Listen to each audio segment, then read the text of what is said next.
Hello, I'm Lance Leach, I'm Briar Wagner. and this is We Talk Football. If you are watching this, hopefully you've seen our website, wetalkfootball.org, and liked our Facebook page, and are following us on Twitter, unless you're like me, who doesn't know how to work Twitter, so I Which avoid any normal person in today's society actually knows how to work Twitter and actually has one. Make sure you're also following us on YouTube, which chances are you're probably watching us on YouTube. You can also find us on iTunes and SoundCloud. Alright, so let's go ahead and review the previous week, shall we? I'd like to start off with my rant, if that's okay. Go for it. It's Yeah, all so you. My Minnesota Vikings, and I will call them that right now because I do love them, decided that they were going to go out and trade a first-round pick and a fourth-round pick, which could turn into a third or second-round pick, depending on Bradford's play, to the Eagles for, as I just mentioned, Sam Bradford, who spends more time off the field hurt than he does on the field playing the game. Very interesting trade, considering Rick Spielman had just come out saying, I don't want to give up our future. You just did. You gave up a first-round pick for a guy who's going to start a year, maybe a year and a half, and then he's going to go where? You're going to trade him to somebody? Nobody's going to want him. Nobody's going to give you what you gave up for him. He hasn't done anything as a pro to prove that he's worth that. He hasn't been anything since he was back in college in Oklahoma. And people keep trying to throw out, oh, he hasn't played with anyone. Well, he hasn't. Doesn't matter. If it's all about the quarterback, then he should have been able to make everybody around him better. But, nah. We just decided, yeah, we'll go throw a couple picks at this guy and, maybe he'll turn into something. It's a joke. I'm very upset about it. And he hasn't stopped talking about it since I sent him a hungover text about it Saturday morning. Unless Bradford gets the Vikings to the Super Bowl, it was a wasted pick. It was a wasted trade. Because now you didn't get yourself a ring or a trophy for this team and for this state, and you gave up a first-round pick for a guy that could have been another key piece to our team. So, great job. Brilliant. Other picks, or trades, I mean. Eric Rowe was traded from Philly to the Patriots for a fourth-round pick and continues the yard sale of anything and everything Chip Kelly touched, looked at, or thought about. So he's Take gone that now, how too. you will. Yeah. And Justin Gilbert, first-round pick by the Cleveland Browns 2 years ago, Think so. was traded to the Pittsburgh Steelers for a sixth-round pick. So that should tell you how his career's gone so far, especially if they're willing to trade in division. Yeah. We've got some transactions that happened in the last week or so. Justin Forsett was cut, and then within a day, I think, he was re-signed by the Baltimore Ravens. I think I read something. It had to do something with the roster. They had to have I can't remember who it was, but they wanted one of their players on the 53 so they could drop him to the IR. Yep. And then brought Justin Forsett back in. Which I also just saw an article stating that he will be the starter against the Bills week 1. Really? It's interesting because I figured it bode well for Terrence West that he wasn't the one that was dropped, yeah, we figured the guy that was cut and then later brought. Okay, we'll see what happens. I guess come Sunday. Robbie Gould, long Chicago Bear, out. Connor Barth, who the Saints released, is in. Robbie Gould, 11 years with the team. And they just kick him to the wayside. Then even okay. Well, how was it? What did he do bad? I thought he looked fine during preseason. I thought he was a solid player for 11 straight years, but They brought in. Connor Barth. There's a reason why he was let go by the Saints. maybe they're hoping a new kicker will change their quarterback play. New kicker, younger kicker. I don't know. Josh Sitton also signed with Chicago after being released from Green Bay. There's a lot of mystery around this release from Green Bay. No one knows why he was released. Green Bay's been hush-hush about it. Even some of the players on Green Bay's team have come out and said, we don't know. We don't understand why he was cut. Josh Sitton swears he signed with Chicago, not as a jab at Green Bay, but because it's only 2 hours from his current home, and he knows the division. And so I guess a reporter asked him, why didn't you go to the South? Because the Saints were in the market for a guard at the time. And he's like, it's too damn hot in South. So that's why he stayed.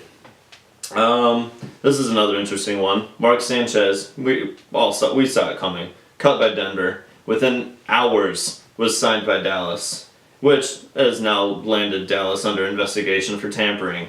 Good job, Dallas. It's Dallas. What do you expect? They're always in trouble. You know, they've paid that $250,000 fine and for those players being suspended. Now they're doing dumb shit.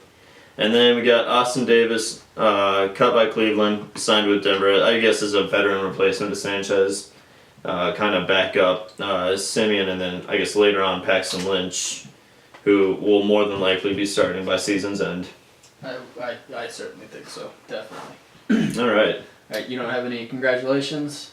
I guess congrats, Drew Brees. Contract extension. Also, Emmanuel Sanders, just before we started this, also got an extension through 2019, $33 million guaranteed.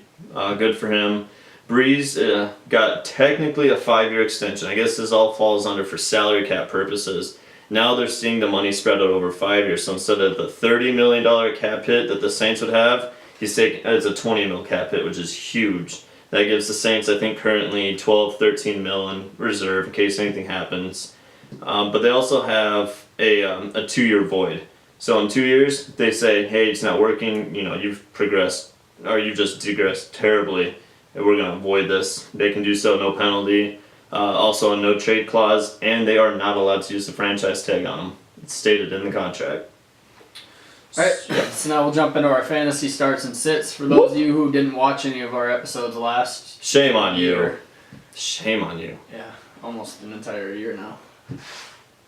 Time. It's flying, almost. Yeah, I alright, think we so started in November. anyways, if you haven't watched one of these episodes before, what we do is we'll give you one start each and one sit each for each position that you would see in a general fantasy football lineup. We do not do individual player defense, and we try to avoid throwing out obvious starts or obvious sits. Like, I'm not going to say sit Matt Asiata for the Minnesota Vikings. Pretty obvious. You're not going to start a guy like that. So start off with starts for quarterbacks. I'm going with Brock Osweiler against Chicago. Chicago's pass defense was horrendous last season, and now they're going to be without Pernell McPhee, their top pass rusher, who's been placed on PUP. I can't remember exactly what he did to himself, but that bodes well for Osweiler standing behind that line. And to go with that, he should be able to throw to Hopkins, Fuller, and Lamar Miller, Braxton Miller at will. Because there's not going to be anybody that's going to put pressure on him unless Leonard Floyd somehow figures out how to rush the passer, which he couldn't do in college, so I don't see that really working out now. Start Brock Osweiler if you got him. I'm saying start Derek Carr versus New Orleans. I know you said to kind of avoid the obvious. I don't see Carr as an obvious start yet. But like you said, terrible defense by the Saints. In preseason they've showed improvement, but that's preseason. I want to see 4 straight quarters against the NFL's best. Them keep doing what they've been doing. This Oakland offense has been getting better and better.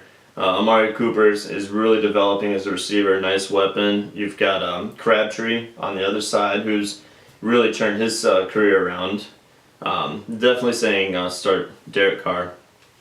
For my sit, I'm sitting Phillip Rivers versus Kansas City. This is kind of due to Kansas City's very top pass defense from last year. I fully expect that to carry over this year.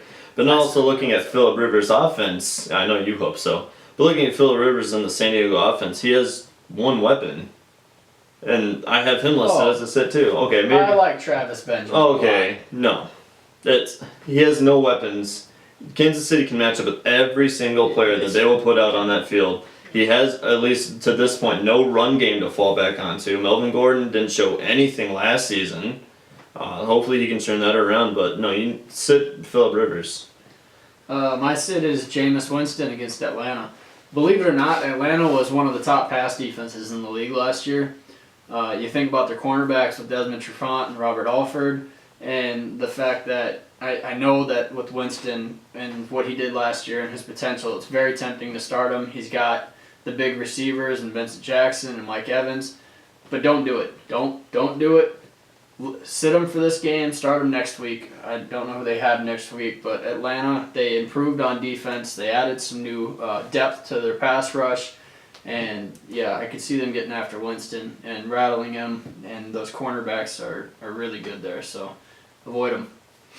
And my start for running back, I'm going with Spencer Ware against San Diego. In case you haven't heard the latest, Jamal Charles is looking like he's not going to play on Sunday. He's still recovering from that knee injury last year. And Ware's supposed to be the guy that takes over the job. Well, one, we know that Andy Reid loves to run the ball. And two, San Diego's defense might be a sleeper in most people's opinion, but I don't see it. And with the chance that they might or might not have Joey Bosa, a rookie who didn't practice with them over the offseason because he held out. They practiced today with them. If he doesn't start, then they don't really have a lot of talent on that defensive line outside of Legit. And if he does start, then you're starting a rookie who doesn't have a lot of experience working with the first team or with the playbook. So either way, I think it bodes well for Ware. I'd start him. A lot of he's tried no experience. If he plays today, Bosa, this would be his first Sunday. See, I wish this today. I'm so excited.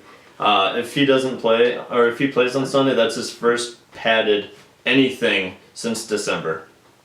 That's his, The Monday game? There's 2 Monday games. There's 2 Monday. I don't remember who they are. Who we got? It's not them. It's not Don't worry about it. No, Sunday. Anyways, Sunday. All right, my start. Excuse me. Ryan Matthews versus Cleveland. It's looking really good right now for Matthews. He's healthy.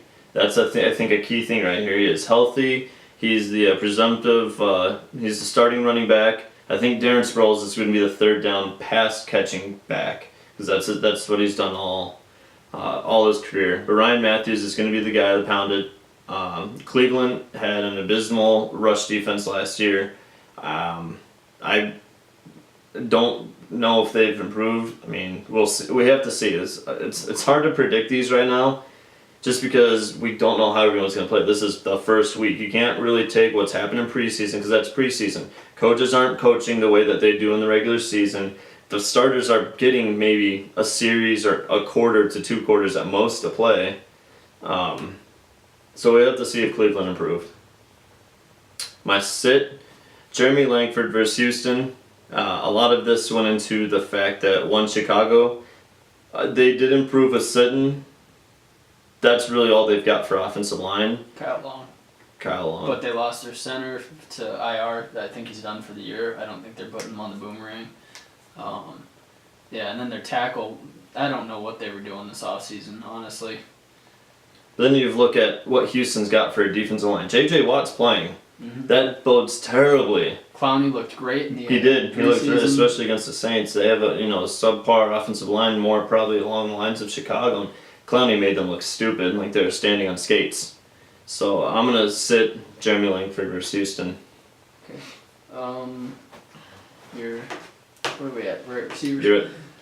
I didn't do my sit. My sit's real simple. Jeremy Hill against the Jets. The Jets were the number 1 run defense last year. I see that carrying over this year. If anything, they got better in their front 7. They'll be without Sheldon Richardson for 4 games, but they have the defensive line depth to handle that.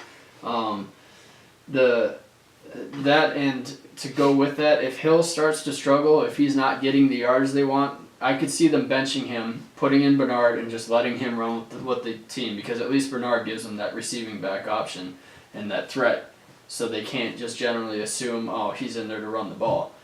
So I'd sit him. Don't risk it, especially if you have somebody else you can play over him.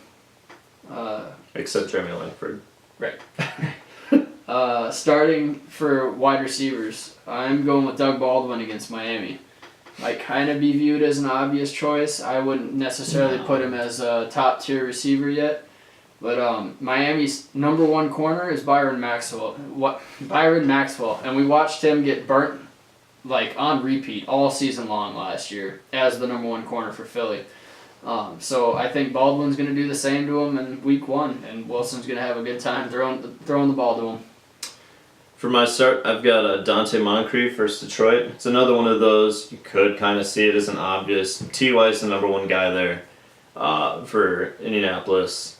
But Dante Moncrief has got, especially if Darius Slay is lined up over T.Y. Hilton and is following T.Y. throughout the game, Dante's basically open man.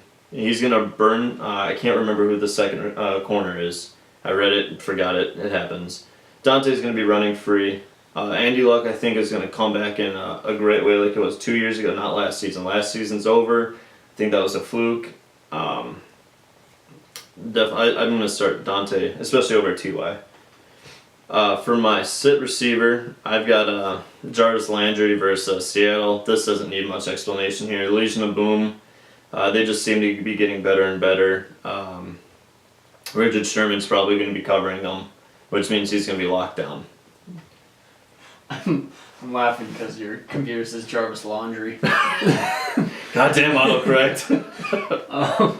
At least I said it right. Yeah. Alright, so for my sit for receiver, I'm going with Kelvin Benjamin against Denver. I know he's another, you want to start him. He's a big guy, like 6'6", red zone threat, but he hasn't looked the same throughout during the preseason small amount of time we got to see him. He didn't look the same. He's going against Denver. They were the number 1 defense last year. He's either going to be lined up against Talib, Bradley Roby, or Chris Harris, and all 3 of them are solid starting corners. It just doesn't bode well for him. He's returning from his ACL injury, and there's the possibility that they limit his snaps because he's returning from the ACL tear. So leave him on your bench, wait a week, see how it pans out. I was reading stuff too about him that some of the mistakes that he's making in preseason would have been stuff that would have been corrected in his rookie year of preseason. Like he's making rookie mistakes because he went out the first couple days. Yeah, so I guess he's struggling to kind of catch back up to the curve. So my start for tight end, I'm going with Zach Ertz against Cleveland. Let's face it, Philly doesn't have all that many options in the passing game. Jordan Matthews and Zach Ertz are the big 2, and Matthews is going to be lined up against Joe Hayden for basically the entire game. Isn't Matthews also coming back from an injury? I don't know. Thought he was questionable. So if that's the case, that's even more of a hit. More of a reason to start with Ertz. But there's also the rookie quarterback reason. See, my theory with tight ends is you draft them if there's going to be a young quarterback in the backfield throwing them the ball. Because they like to look for that quick dump off, short route, the guy that's just kind of open. And that's what the tight ends and the running backs are. They sometimes are, Gronkowski. But they're not normally the guy that you send on the deep route. They're the guy that you send on the short route, and they're like the third read. Mm-hmm. But with a rookie quarterback, they get flustered, they get nervous, and they look for him right away. So, and plus they're big targets for them to hit. So start Zach Ertz, especially since Carson Wentz has been named Week 1 starter for Philly. Yeah, that's a whole nother podcast in and of itself. My start might be an obvious one. I know one of Lance's previous articles when he was talking about starts well before for tight ends and all the positions. Coby Fleener versus Oakland. Not only do you have first ballot Hall of Famer Drew Brees throwing to his tight ends, we saw what he did last year with 35-year-old Benjamin Watson. How he just, took the world by storm last season because that's the kind of offense Jimmy Graham, Ben Watson, Jeremy Shockey, let's go back 2009. Coby Fleener, he's a great receiving tight end. Questionable hands.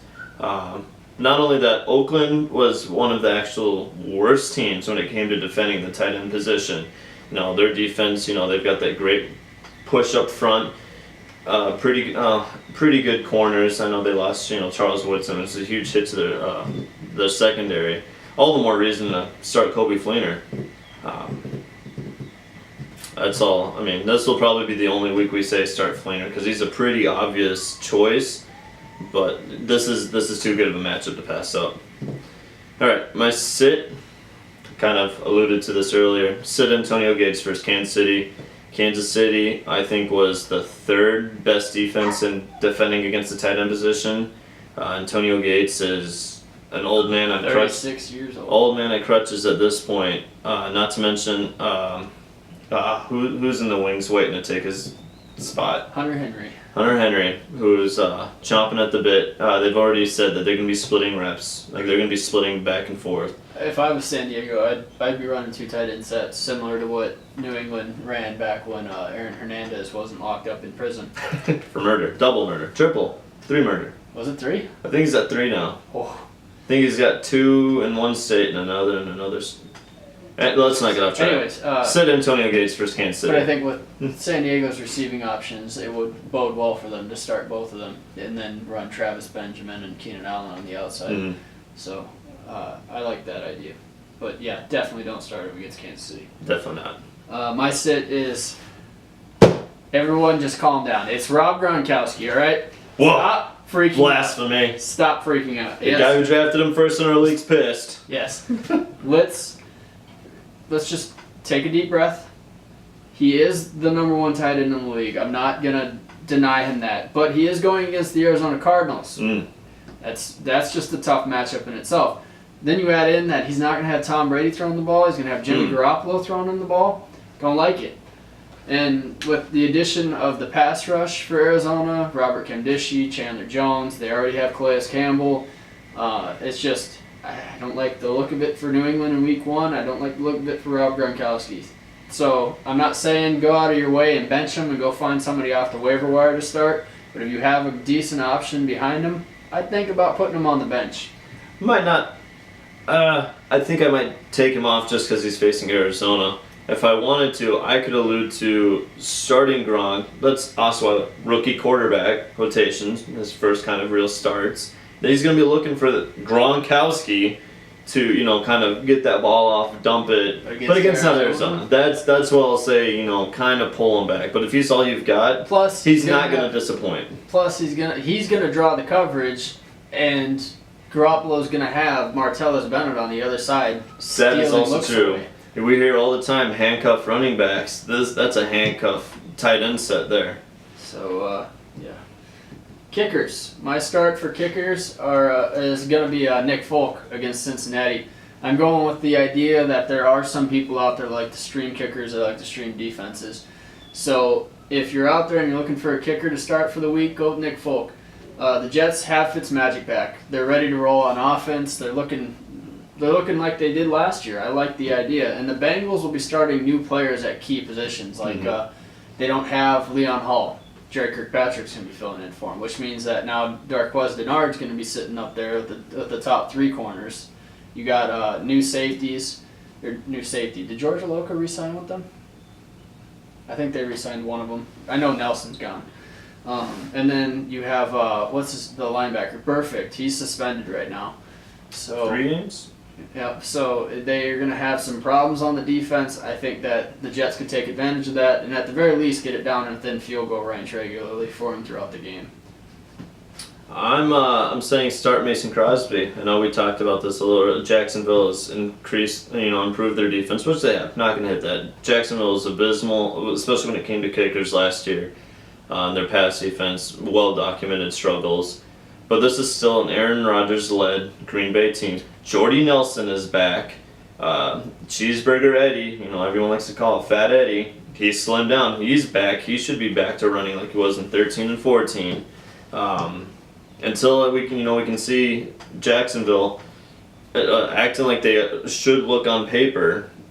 Definitely start Mason Crosby. Like you said, Green Bay will at least get within field goal range, and he's got a huge range. Yes. If they get inside the 40, they could pooch it off, especially since I think they're in Jacksonville. Yes, they are. Yeah, so that's just great weather down there. My sit kicker, I'm going Brandon McManus versus Carolina. Not only Carolina was, I think they're top 5, top 6 when it came to defending against kickers. But you also have this rookie quarterback lead. I don't know if Denver will even be able to move the ball to get into McManus range. Being in Denver, theoretically, thinner air, ball travels farther. That's against this Carolina defense, who remains really unchanged. They lost Josh Norman, but I don't think that was the end-all be-all for that defense. And he wasn't the key part in that defense. I'm saying sit Brandon McManus. He might get a field goal. I'm going with Miami Dolphins kicker Andrew Franks against Seattle.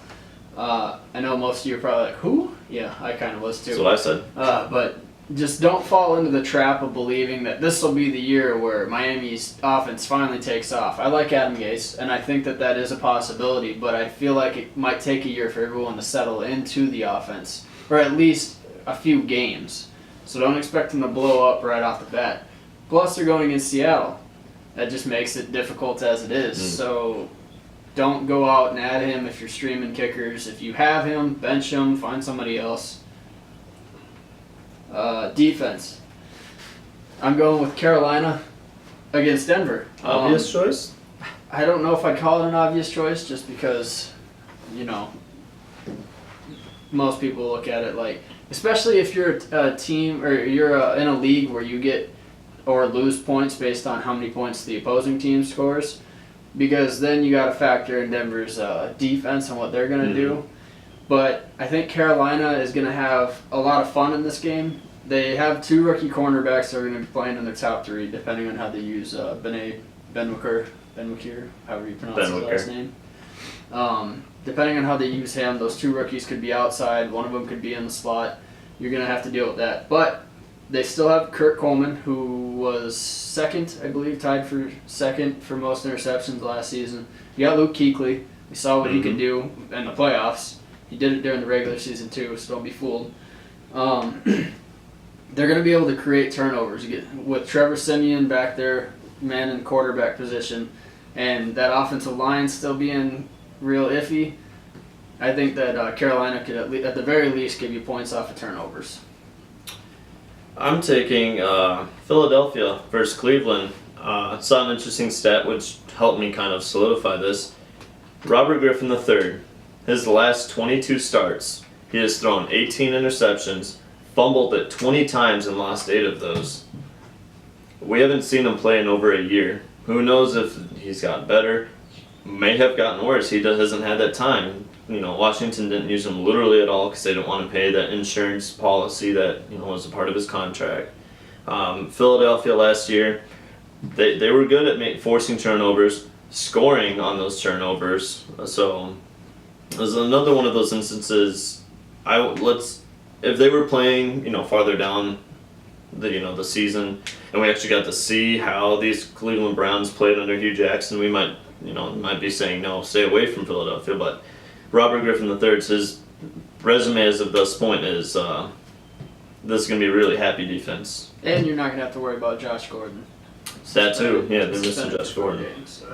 I'm going to be sitting. I don't have him. If I did have him, I'd be sitting. The Patriots versus Carolina. The Cardinals, Arizona. Arizona doesn't turn the ball over. The Patriots, they lost some key parts on defense. They don't have Vince Wilfork, big man in the middle. They don't have, who's that? Chandler Jones. Chandler Jones shipped him off. Oh, Gerard Mayo, I think, retired too. Did he? Yeah. Oh, they've lost him. They brought in that rookie. Can't remember his name. It might not be a rookie. They lost someone. I digress. Either way. Arizona, they don't turn the ball over. They're very protective of the ball. And again, if it's one of those cases where if you lose points based on how the other team does, Arizona has every ability to put up points quick on you. So I'm saying, especially Tom Brady-less, stay away from the Patriots. This could upset most of you if you listened to us all off season and decided to draft the Oakland Raiders defense, but I'm saying sit them against New Orleans. Don't get me wrong, I think Oakland's defense is going to be great this year. I really do. I think the team as a whole is going to do really well.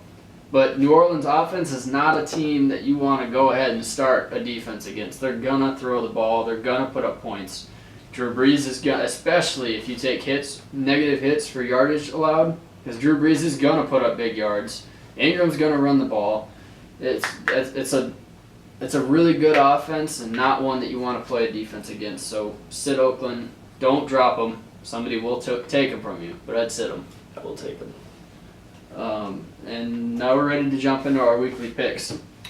Favorite part. I think it's my favorite part. Okay, you're ready. All right, I'm ready. Tomorrow night, football kicks off. Finally. Regular season football. That's what we've all been waiting for. Sorry. There's some unneeded fluff in my script. Tomorrow night is Carolina at Denver. Rematch of the Super Bowl. Football is back. Cam Newton saying it's not a rematch. I don't see it as a rematch. It's not. You're missing some key players. Certainly are. Manning's gone. Put their last name, first name together. Osweiler's gone. You got Kelvin Benjamin back. You've got players that are gone. It's not the same. It's not. But It's the same two teams, you know. Ooh. Anyways, I'm taking Carolina. Their defense is why I'm taking Carolina. Their defense against Trevor Siemian, I think, is going to be able to stop that offense from doing anything. And if Cam Newton can get the ball out of his hands and not take unneeded strip sack fumbles down near the goal line, then Carolina can do enough to where they're going to win this game. I don't think it's going to be a high-scoring game. I think it's going to be a very defensive-minded game, and I think that Trevor Siemian is going to be the reason why Denver loses this game. I'm picking Carolina too. I took Carolina, like I said earlier, they really didn't change too much. In fact, they probably got more back than they lost this offseason with Kelvin Benjamin coming back from that injury. But Denver, they took a huge hit. Peyton Manning retired. Brock Osweiler jumped ship because he was upset Manning came in. Chase Money went to Houston. They lost some key players on defense too. Malik Jackson went to Jacksonville. Danny Trevathan's now in Chicago. Aqib Talib is still injured, after shooting himself. Yeah, they're trying to trade him now because they're probably pissed that happened. See Plexico Burris, like how I added that in there. It's not the first time we've seen that. Simeon, he played well, but he didn't play against any sort of caliber defense like Carolina's got. Plus, he still would go out and he'd throw a touchdown and then follow that up with a pick. I mean, it's not Sanchez going out and fumbling and then getting the ball back and fumbling and then getting the ball back and having him replaced by Paxton Lynch. That was pretty entertaining this offseason. I think, they're going to lose because of Simeon. I also think Denver's defense is going to be on the field too long, and it's going to create opportunities for Carolina. I think Carolina could easily put up points in this. That's how we're going to start the season off, folks.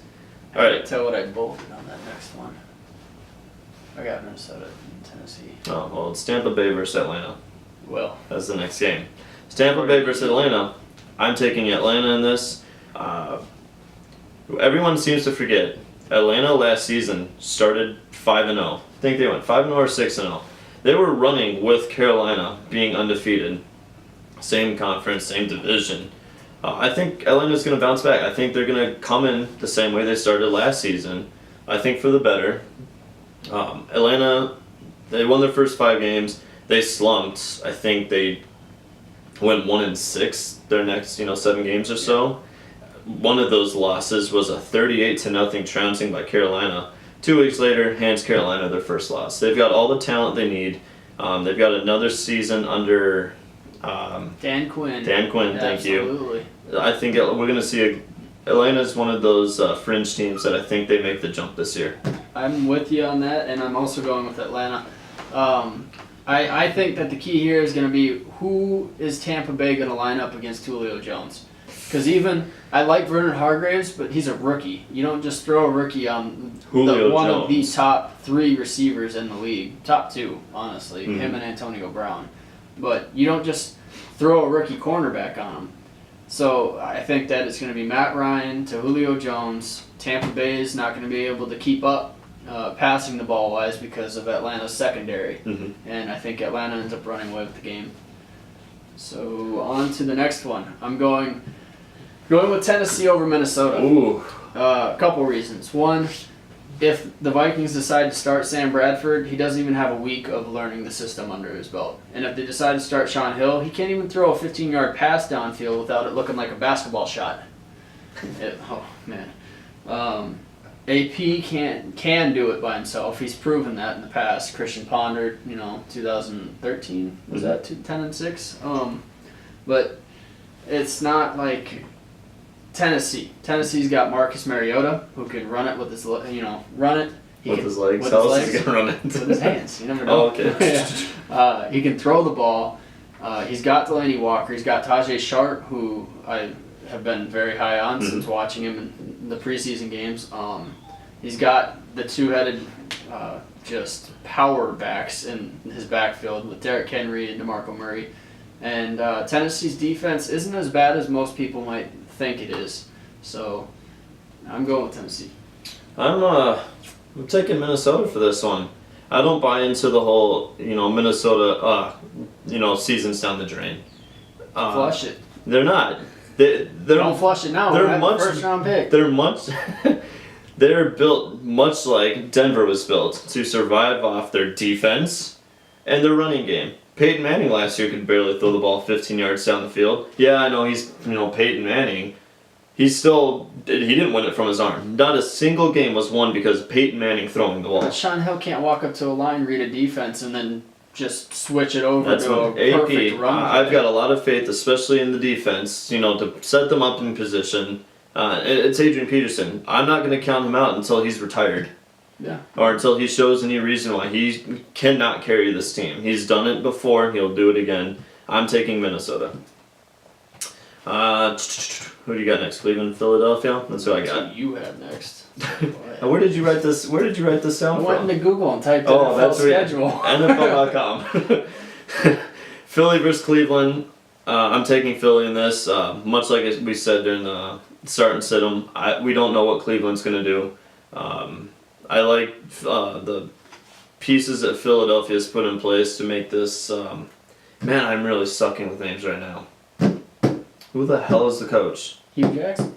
No, Philly. for Philly. Doug Peterson. Doug Peterson, who was running under Andy Reid. It kind of seems like it's turning back into an Andy Reid type, system. Chase Daniels back there. Well, he's not back there, though. He's back there. I don't give Carson Wentz long. He's already suffered an injury, so I was surprised that they decided to name him their Week 1 starter. again, that's a whole nother podcast. I'm taking Philly until we can see what Hugh Jackson can do with this Cleveland team, who hopefully has found the answer for the coach. Well, for the second time in a row, we're on a different page. I'm going with Cleveland. Oh. I am. Okay. I think that Cleveland's secondary needs a lot of work, and that even if RG3 does struggle, he has the deep pass, and he has the receivers to go down the field against Philadelphia's corners and catch the ball. He's got Corey Coleman, provided he's back from his little hamstring problem. He's got Terrell Pryor, who's 6'5" and ran like a 4.3 40 as a quarterback before he switched to receiver. He's got Gary Barnidge. I like what Cleveland has. Plus, you got the running backs, Duke Johnson, Isaiah Crowell, who can take the pressure off of or RG3 if needed. And then on the flip side of that, Philly's starting a rookie quarterback. Granted, this is a good defense to start it against because they don't have a lot out there. But if he does decide to make a mistake and start targeting somebody like Joe Hayden, it's gonna be a long day for Philly. See, I think this goes back to what you said earlier. He's got Zach Ertz to He throw does to. have Zach He Ertz. has Darren And I Sproles hope to he swing throws it. to him 100 times in the game because I have Zach Ertz. So. He's got Darren Sproles, coming out of the running back's position. He's got Ryan Matthews to run it up the middle. Cleveland was terrible in the rush defense last year. I don't know if they've improved on that. It's one of those we haven't seen what they can do. On the flip side, they have Malcolm Jenkins out there at safety, who's going to help those corners kind of get in position. He's not going to let anything over top of them. You don't know that? I You can't do know cover that. both sides of the field at once. Not me. Oh, okay. All right, so next one. I have. Go with how you feel. All right. I have Chicago at Houston, and I'm going with Houston. Jeez, that's way down here. Well, It's a 4:25 game, Lance. sure. We're going with Houston. J.J. Watt has been brought back. He's supposed to play, from what I read. We'll Brady see. is playing. I mean, I wouldn't put it past the coaches to try and bench him, but I could easily see JJ going. No, not Dude happening. played with a broken hand last year. So yeah, I mean, Club. I know. So JJ Watt's back. You have the defense that already looks stingy. Last season has grown. God, they're gonna be really good this year. I really wish I had drafted them now. But yeah, so anyway, I think I had a chance to, and I didn't. And then you got Jay Cutler. Come on now, he's gonna turn the ball over. He doesn't even have Martellus Bennett anymore. That was one of his favorite targets. Alshon Jeffrey is constantly struggling with injuries. Kevin White looked awful during the preseason, and he was out all last. This is basically his rookie season because last year he spent the entire year hurt. So he's not going to have the targets. Zach Miller, I like him as a sleeper, but he's not Martellus Bennett. They don't have Matt Forte anymore. It was it's a not great like- all-purpose back. It's not, yeah, exactly. It's not like they have Matt Forte. So Jeremy Langford, yeah, he looks good, but he's not Matt Forte. and he's not going to be able to run all over the Houston Texans front seven. It's not going to happen. So I got Houston taking this. Yeah, I've got Houston too. I'm gonna look at more of Houston's offense. They've got Brock Osweiler who did great. Who's got way more weapons I think now than he did with Denver. Still managed to win those 7 games that he played, or 5 of the 7 games, whatever.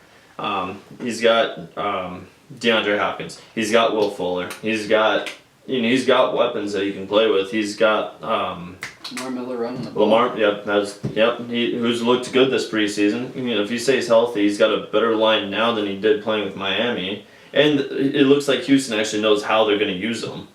And everything's not going to fall on Miller's shoulders. He's not their only option. They could air the ball out if they want to. I'm taking Houston in this one.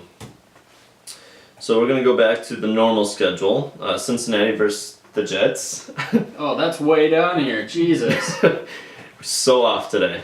Alright, I'm taking Cincinnati in this. I have nothing written for this. But basically, yeah.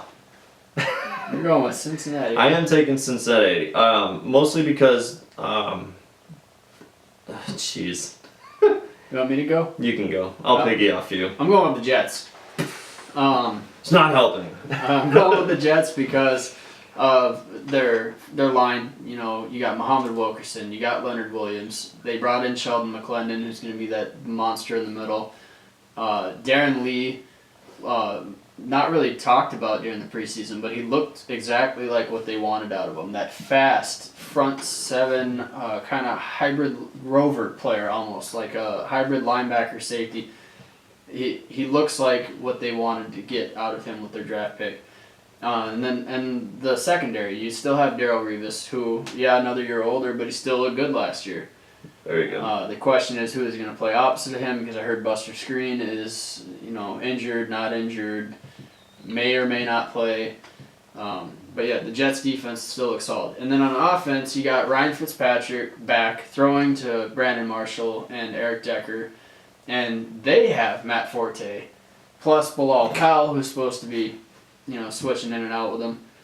I think that the Jets' offense is going to be able to do enough to put them past Cincinnati, and their defense is going to be able to do enough to hold Cincinnati off. It's going to be a close game, though. You know what? You convinced me. I was a fringe for this. I was trying to make case for both of them. But it just seems like the Jets, they got better. Cincinnati, they lost key on both sides of the ball. Not only that, they also lost they lost their coach. Didn't they? Who? Cincy? They lost Hugh Jackson. Yeah. Which we, long time, quarterback whisper. We don't know how Andy Dalton's going to be. We don't know how. That they brought up the quarterback coach, the offensive coordinator. But I think Hugh Jackson was a main part of that offense, he's the quarterback guru. He helped Andy Dalton along, helped him, break out of that ginger shell that he was in. But I like the Jets, you convinced me. Their line, mostly I'm picking them because it fits Magic. Alright, so the next one we've got, Oakland versus New Orleans. Kills me. It really does kill me to say this. I'm taking Oakland in this. I feel if this turns into a shootout, which there's some people saying this could turn into a shootout, Oakland has got the better defensive matchup than New Orleans does against Oakland. Oakland's got way more pieces in place in all the key positions than I believe New Orleans does. Not to mention, New Orleans' offensive line is so terrible, which is going to allow that, Khalil Mack, Bruce Irving, all, I could easily see Khalil Mack breaking the sack record against the Saints, as much as it kills me to say it. Kills me. Now, Breyer took my team. I'm not taking his team. I'm going with Oakland and for their defense because of the defensive matchup. New Orleans' offense is better, but Oakland has a good offense too. They have the Carr to Cooper connection, the Carr to Crabtree connection. Clive Walford's a sleeper pick at tight end. They have Latavius Murray and that rookie DeAndre Washington that everyone's high on. They have the offense to keep up with New Orleans. New Orleans doesn't have the defense to stop Oakland's offense, whereas Oakland does have the defense to at least try to stop New Orleans' offense. So I just think it'll come down to who punts less, and I think Oakland's going to be that team. Kills me. Next one, I got Buffalo at Baltimore. At least we're almost on the right track. I'm going with Buffalo over Baltimore. Tough decision for me. I think that if Buffalo had everyone healthy on their defense, it wouldn't have been a tough decision. I would have gone with the Bills. But this one made it a little bit more difficult. I think with Baltimore having so many players, so many starters coming off of injury because of what they went through last season, that Buffalo One just of has which being their quarterback. Terrell Suggs, Mhm. their main piece on their defense. I just think that Buffalo is the healthier team, kind of, And Tyrod Taylor is an exciting player to watch, and with Baltimore struggles in the secondary and Sammy Watkins being his primary receiver, I think that Buffalo is going to be able to put up more points than Baltimore. I don't think Baltimore's going to be able to run with them offensively, honestly. Yeah, I'm kind of in the same boat as you. I know I have Baltimore on here. That was kind of more because Adrian told me to take Buffalo. But no, I want to take Buffalo over Baltimore. Like you said, they've got some key players coming back from injury. Joe Flacco, Terrell Suggs, Steve Smith Sr., who, everyone likes to kind of write off because he's old, but he's still very much a part of that offense, and we don't know how he's going to come back from that Achilles tear. I love watching Tyrod play. He's a dynamic player. I think he doesn't get as much love because we've got already Russell Wilson and Cam Newton out there who kind of play with the same style. You can play with their feet, play with their hands. It doesn't matter. I'm taking Buffalo over Baltimore. All right, back on track. San Diego versus Kansas City. Don't roll your eyes at me. I think we probably both agree with this one. Kansas City. What? No. Yeah, okay. Their defense didn't really lose any key parts. I know they lost a few, but they brought in the replacements they needed to. They managed to keep some of their key players too. Which was surprising they let too. Some of them leave for free agency, and were able to sign them back. This Kansas City team, I see them as being, now that Denver's all shook up, I have Kansas City as winning the AFC West, with Oakland being a close second. So I have Oakland winning it with Kansas City as the 2. So. Well, we'll see what happens. I'm going with Kansas City in this game also. Between Alex Smith being a really good game manager, I know that he has that title and it's supposed to carry a negative connotation, but it really doesn't. He doesn't turn over the ball. That's what it really comes down to. 5 interceptions last year or something? That's what it comes down to. He doesn't turn over the ball. He doesn't put him in bad situations. He relies on the run game to get him through, and he can throw the ball if needed. He can run the ball if needed. He was surprising. He's 33, 34 now. He can run. And with Kansas City's defense, I think it's just going to be really tough on Rivers to win this game. And that's what San Diego relies on, is Rivers to win the game. But with Marcus Peters back there and Eric Berry back there, he's not going to be able to just go out there and throw the ball around and keep San Diego in it. Next one, I got Green Bay beating Jacksonville. Thank you, we're back on track. I wanted to go with Jacksonville. I really did, because I have high hopes for them this season. But Green Bay's pass defense was top 6 last year. I'm almost positive it was top 6 last year. And that's what Jacksonville relies really heavily on. And don't get me wrong, Chris Ivory and TJ Yeldon are going to play an integral part in their offense. But with Allen Robinson, Allen Hurns, and Julius Thomas, and Blake Bortles throwing them the ball, it's going to be really tough for him to do what he did last year against Green Bay in Week 1, which kind of hurts because I had Bortles and Robinson both starting.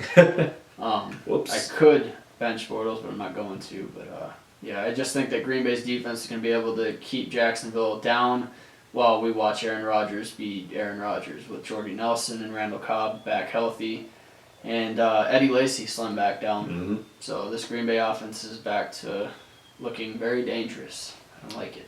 Yeah, I'm in the same boat. Green Bay over Jacksonville. I wanted this. This wasn't a fair way to start for Jacksonville.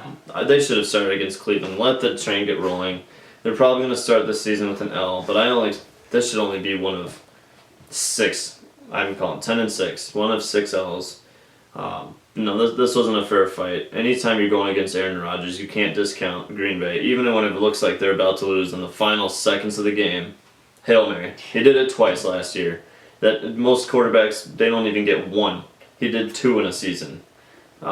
It's yeah, Green Bay, basically every reason you said. Next, I got Miami versus Seattle. Oh, I'm glad that you finally caught up to mine. Oh, okay, is that what it is? Yeah. I think we both agree with this one. Seattle defense: Russell Wilson, Doug Baldwin, Tyler Lockett. Rolls if he plays. If not, they've got Christine Michael. Let me know when I can stop. It's just I'm going with Seattle too. Miami's defense does not measure up to Seattle's defense, and Miami's offense does not measure up to Seattle's offense. It's that simple.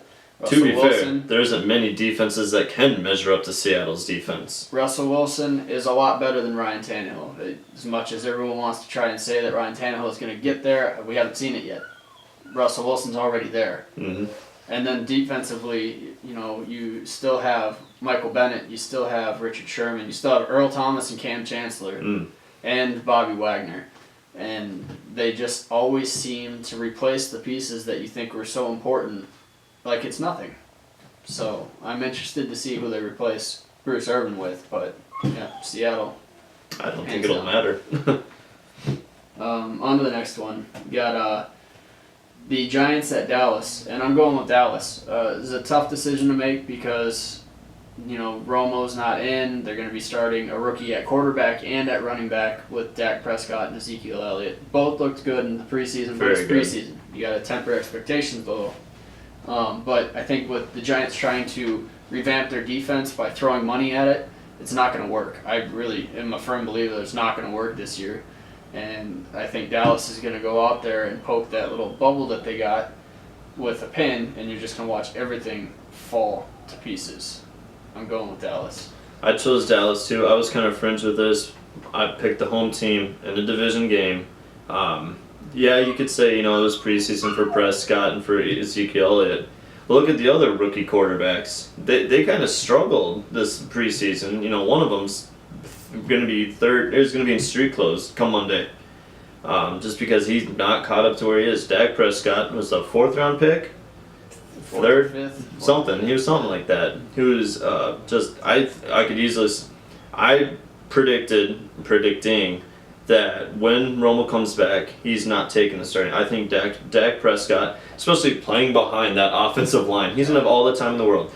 Dez Bryant to throw to, Jason Witten, Romo's long security blanket, rookie quarterbacks, security blanket. Ezekiel Elliott should do phenomenally, so that'll take a lot of pressure off Prescott. Plus, Prescott can run it. Yeah, he can run it. He has the ability to go off with his legs, so. And then like the Giants, I don't think these pieces are going to mesh well together.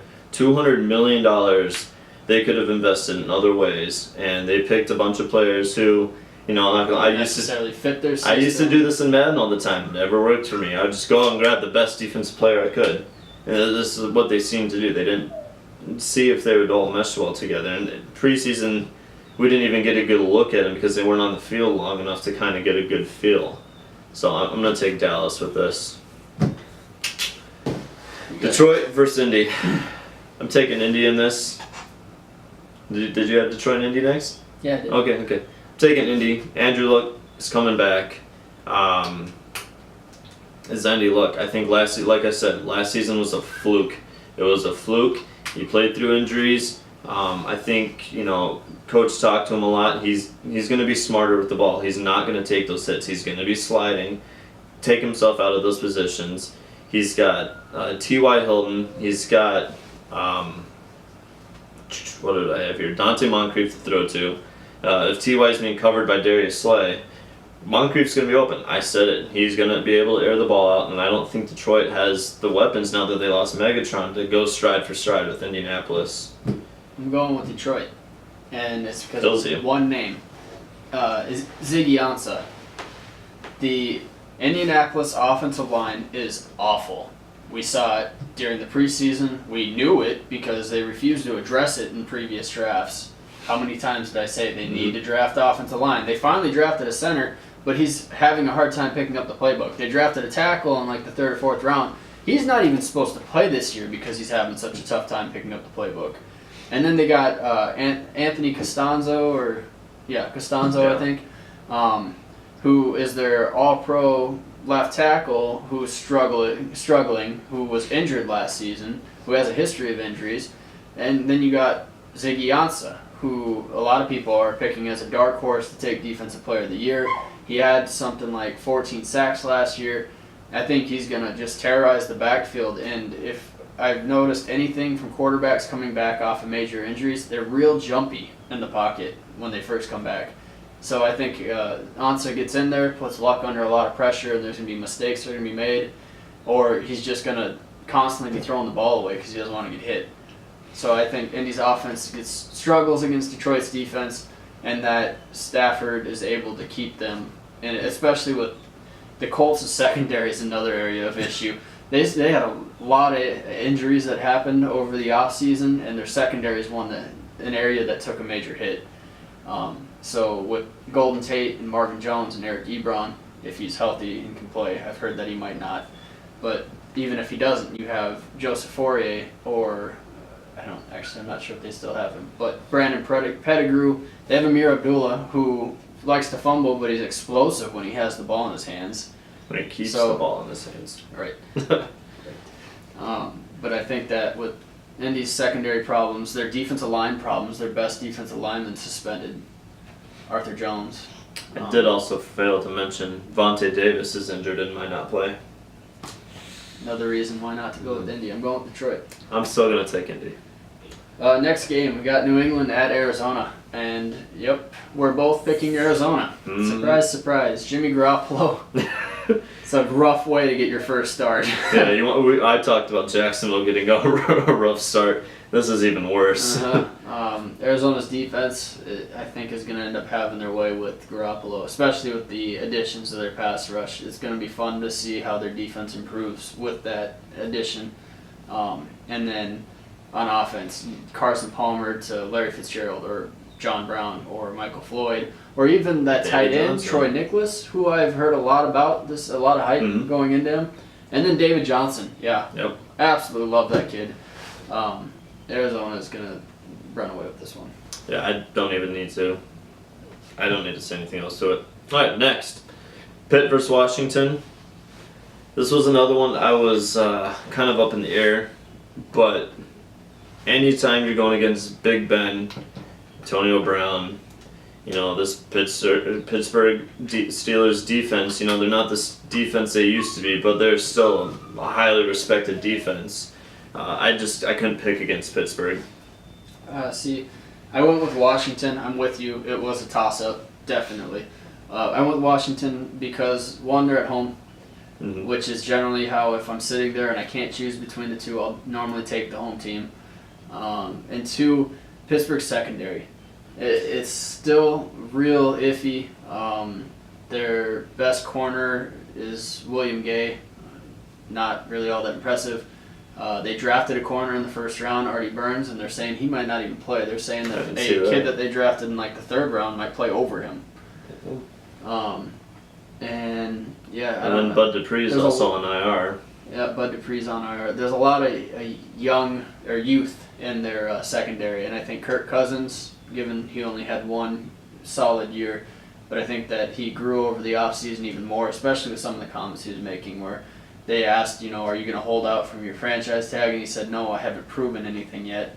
I need to go out and prove that I'm worth that long-term contract. I really, really thought that was awesome. But then he's got the receivers. He still has Pierre Garçon. Deshaun Jackson's healthy. Josh Doxson, if he's healthy, is a monster. And then Jordan Reed. I think Washington's going to be able to throw all over Pittsburgh if needed, because Pittsburgh's probably going to be able to throw all over Washington. So I'm going with Washington because they're at home, and they'll be able to keep up at the very least. Last one. LA at San Fran. I said last year that San Fran was awful and that they played against my Vikings, and I said that Minnesota was going to run away with that game, and it didn't happen at all. And I'm going to go with LA in this game again. I'm going to say LA is going to run away with this one. San Fran doesn't have the defense. Todd Gurley is an animal. Case Keenum may not be all that great, but he doesn't really have to be in this game. Todd Gurley, just keep handing the ball to Gurley. It's going to get done. the Rams' defense is too good for San Fran to do anything against, even if they decide to bench Gabbert and put Kaepernick in. Neither one's going to be able to handle it. Gurley can run. Austin can run. He had over 900 yards from scrimmage, and almost exactly half of that was rushing. So, yeah, I'm picking LA too. I know. I'm not even gonna. This wasn't even a toss-up. I didn't think it was possible, but San Fran I think got worse over the offseason. I don't know what is going. Since Harbaugh has left that team has completely imploded on itself with a mass, exodus of retired players. I kinda well wonder in if their Harbaugh's prime. just like, I think you should retire, and the guy's Hey, like, if I'm "You're out, right." you need to come out. We don't know what's going on in there, but LA, they're really a team starting to turn around. Jeff Fisher said he is effing tired of going 7-9.